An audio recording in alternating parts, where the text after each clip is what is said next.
Ron Nelson is with us. He always talks commercial real estate, the properties. We talk Vegas. But I see the word downturn this morning. Is there something that I should call my investor and say, be careful? Well, I think it's this black cloud. We all talk about, we're tired of talking about that we're, on the tail end of an overheated, not overheated, but just a long expansion, and it's been good, and face it, things cycle. We always like to think things are never going to change.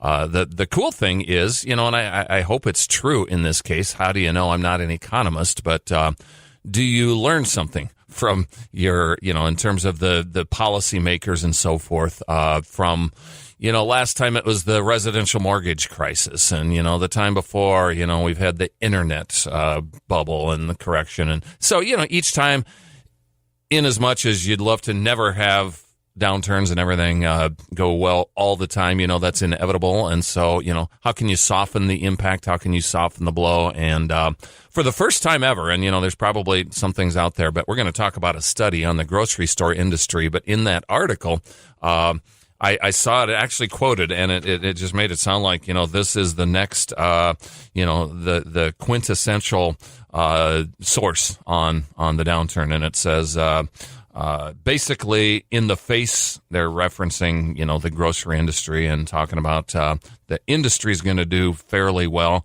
in the face of an anticipated economic downturn in late 2020. Oh, so now we know. So yeah, we're what would that be? Probably 12 to 14, 16 months away, according to this. That's almost around the election, too. So you're starting to think about November. Yeah, I didn't think about that. And usually they say you don't have those during an election cycle just for, whatever. But we're seeing unusual trends. Everything is unusual. It's all newsmaking. Yeah. Or false newsmaking. Yeah. Whatever the case might be. Yep. Normal patterns, throw them out the window. So, yeah, who knows? But anyway, I just thought, much as we like to talk positive things and don't like to talk downturns, that's an inevitability, most likely. So now we can put it on the calendar at least and know that we can plan for it. He said it the first Friday of June, and we'll see what happens in 16, 17 months. Yeah, sure. Now you had this thing that you've been teasing us with, 41st and Ellis. What the heck are you talking about? Well, goodness. Was it last fall? I think I mentioned something that be watching for an announcement at 41st and Ellis. And normally I wouldn't do something like that this far out. I didn't anticipate it would take this long to get things put together. And there's been no real problems or anything, but just deals take a long time to put together in our age of, extra due diligence and caution and, all that. And that's maybe part of the reasons that we're not heading to a downturn faster is, again, we're learning from our mistakes and, what we've done wrong in the past. And so make those corrections, along the way. Be more careful, do more due diligence. And so anyway, that's what's happened. But at 41st and Ellis, we've heard about this Westtown Marketplace, and that announcement got out there actually before the announcement of kind of the anchor store. And surprise, surprise, probably kind of old news and or world's worst kept secret. Right. Sometimes people don't pay attention. But but we're bringing a Fairway grocery to that corner. There are some good things that are being said about Fairways. Yeah. The meat is one of the things that I've heard with the changes that have been made. Harrisburg was, I think, one of the first ones to get a Fairway, if I remember right. One of the first small towns in the area, yep. They are big in Sioux City, and they, I think, have a home side of Des Moines or someplace close to Des Moines. Yeah, so they are a Midwest grocer. Yeah, they're actually in Hy-Vee and Fairway are kind of in each other's backyards. Hy-Vee is essentially Des Moines. Fairway is Boone, Iowa, which is, I would say, if you know where Ames is, like 30 miles north of Des Moines, and then Boone is like 10 miles west of Ames. So, yeah, bottom line, they're a Midwest company and just great folks to work with and really a different experience going to a Fairway, versus a Hy-Vee. Let me ask you, because with grocery stores for years, and things have changed, if you haven't noticed, they have changed through the years. People went to their neighborhood grocery store. Yeah. But now, with all the driving they do, if they find something that fits them, that's where they go. You know, we talk about with e-commerce and everything like that, you know, everything is being reinvented, you know, and all that right now. Tell you what, I worked in the grocery business in high school and loved it. You know, just my small town Jack and Jill in Valley, Nebraska. But what I found is that the grocery store seems to be the, you know, kind of just epicenter for, you know, what's happening in your marketplace. You know, I always felt like after I left work at the grocery store, I knew what the heck was going on in my small town because I ran into practically everybody. But that's an industry that is in constant evolution, Bill, you know. And actually, there's an industry study that talks about, you know, kind of some changes in the industry, what to anticipate. It says the industry will undergo significant transformation in the next 10 years. Okay, great. Not a startling prediction because, like I said, it's always in evolutionary mode. I mean, look at the last 10 years, what's happened. Certainly, if you look at a Hy-Vee, stores have gotten bigger and bigger and bigger. We helped in the not so much relocation, but we sold the old Hy-Vee at 33rd in Minnesota. That was a 45,000-foot store.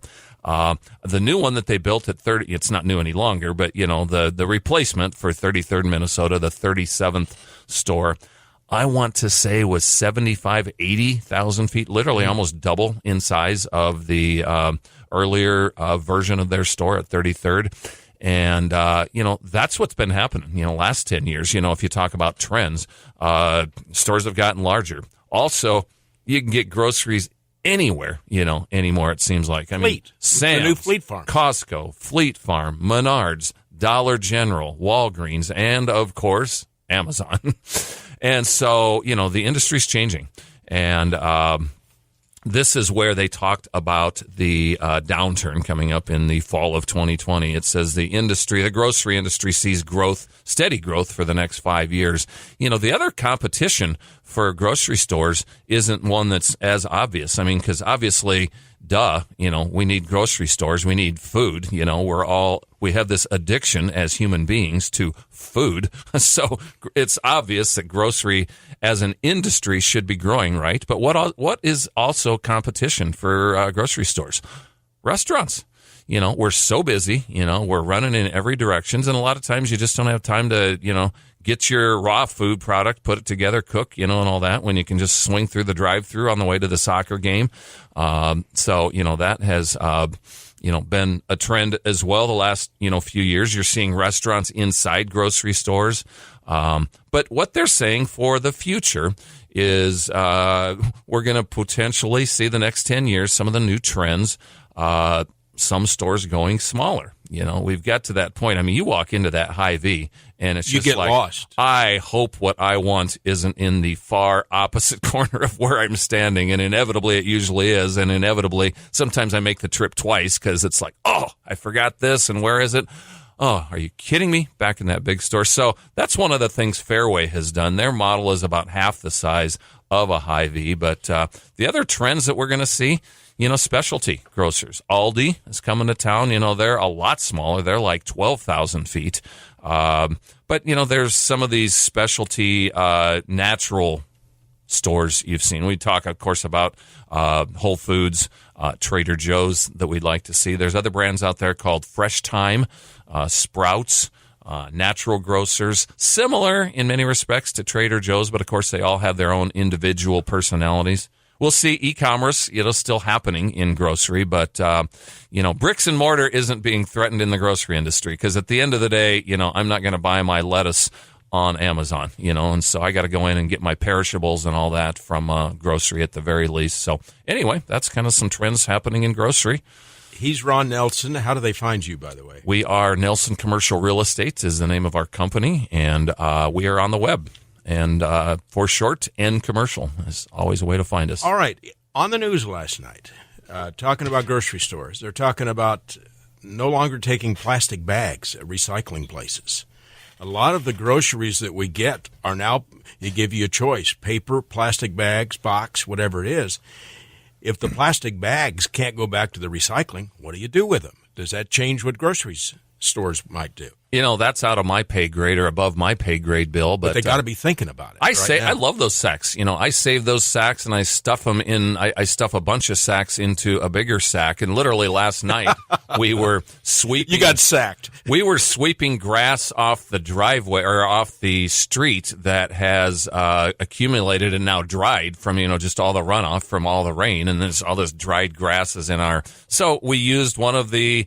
I think this case was a Menards sack, but we save all that stuff, and you put the grass in just to a sack. I've got greasy, dirty things that I need to carry in my trunk, so I'll just throw them in a grocery sack, or something like that. So I don't know. It's funny. I play golf with Jake from Millennium Recycling, and we just talked literally Wednesday night after golf about, so what, China, tariffs, and all that. They quit buying your stuff, Jake. So, what do you do? And I mean, it was interesting. Jake kind of enlightened us about the changes in his industry, because that too is an industry that's in constant evolution, as all industries, I guess, are.